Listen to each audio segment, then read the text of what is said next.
Dans cette section du cours consacrée à l'art de se concentrer dans un monde qui se disperse, la clé est de moduler l'usage de votre temps selon la profondeur requise. En vous partageant ma sélection de techniques et d'outils, éclairés par les neurosciences et saupoudrés d'esprit critique, j'espère vous convaincre de faire des essais et de procéder aux ajustements adaptés à votre situation. Pourtant, je suis consciente qu'une somme de tactiques ne fait pas une stratégie. Après avoir exploré le champ des possibles, j'aimerais vous partager 4 stratégies en m'appuyant sur l'auteur Cal Newport. Dans son ouvrage consacré au travail en profondeur, Deep Work, cet apôtre du minimalisme digital va au-delà des notions de concentration et d'attention pour questionner le sens et l'impact de notre travail. Qu'est-ce que le travail en profondeur? Le travail en profondeur est la capacité à se concentrer sans distraction sur une tâche intellectuelle exigeante.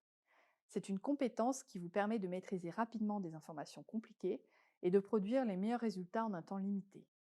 Le travail en profondeur vous permet de vous perfectionner et vous offre le sentiment d'accomplissement de l'artisan. En bref, c'est un super pouvoir. Comment travailler en profondeur sur commande? Cal Newport distingue 4 façons d'activer le travail en profondeur: monastique, bimodal, rythmique ou journalistique. L'approche monastique consiste à ménager une longue période sans tâches superficielles ni distractions. Cette période va s'étirer sur des jours, des semaines, voire des mois. L'approche monastique semble intéressante pour un manager ou un dirigeant qui voudrait prendre du recul par rapport à son rythme quotidien et consacrer par exemple une semaine ou deux par an à sa liste de lecture et un peu plus de réflexion.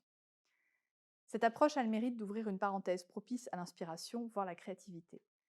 C'est comme cela que j'ai bouclé la préparation de ce cours, par exemple. La principale limite de l'approche monastique est qu'elle implique de s'extraire le plus possible de son environnement de travail habituel, à l'image d'une retraite dans un monastère.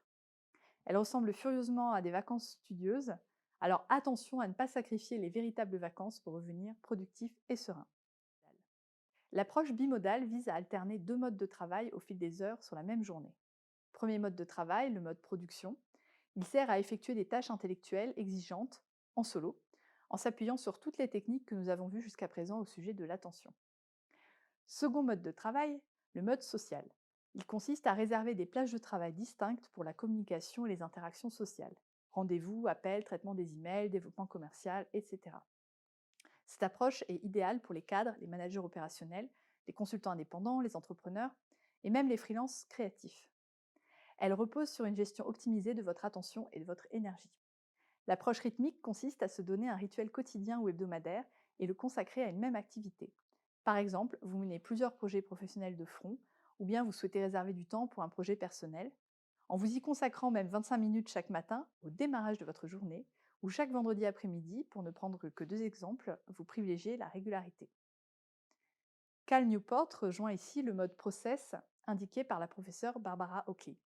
En adoptant un état d'esprit orienté sur l'accomplissement d'une tâche, plutôt que sur le résultat escompté, nous régulons le stress lié à la recherche de performances et de résultats à court terme. Si vous avez un projet à 3, 6 ou 9 mois qui consiste à préparer votre prochaine étape professionnelle, vous lancer dans une nouvelle activité ou même la créer, et que vous êtes encore salarié, c'est votre régularité qui compte avant tout, pas l'échéance exacte. Ces créneaux récurrents vont cadencer votre travail et faciliter la gestion de vos tâches dans le reste de votre agenda. L'approche journalistique, enfin, consiste à activer le travail en profondeur dès que l'opportunité se présente. Elle s'inspire du travail d'écriture des journalistes qui doivent rédiger des articles tous les jours, quelles que soient les conditions. Cette approche requiert beaucoup d'agilité cognitive, mais l'aisance vient avec l'entraînement. Des techniques comme le pomodoro, le compte à rebours sur 5 secondes ou la bulle sonore peuvent s'avérer particulièrement utiles dans ce cas précis. En conclusion, inspirez-vous des digital nomades, ces entrepreneurs freelance qui mettent à profit toutes les possibilités offertes par les outils digitaux pour travailler en mobilité tout autour du monde avec pour seul équipement un ordinateur et un smartphone. Comme eux, mettez en place des routines pour travailler en profondeur à la demande et expérimentez les 4 approches de Cal Newport au gré du lieu, du moment et de vos projets.